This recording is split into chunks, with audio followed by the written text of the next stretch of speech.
Hello student, good afternoon everyone. Welcome to e-tutorial of Vinay Public School, Khajurahat, Ayodhya. My name is Priya Singh and today I will be teaching you class 4 science.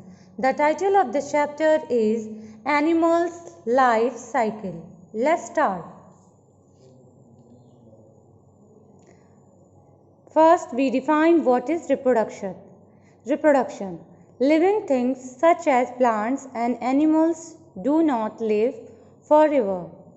They die after a certain time. To continue life, all living things have the ability to produce more of their own kinds.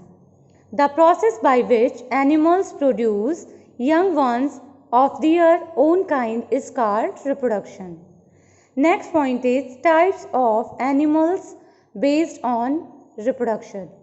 Animals reproduce in two ways.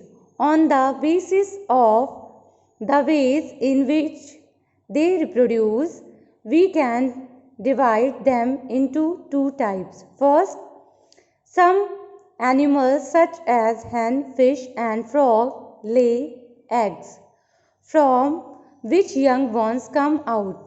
They are called egg-laying animals. Second, some animals such as cat, dogs, tigers and humans give birth to young ones and feed them with their own milk.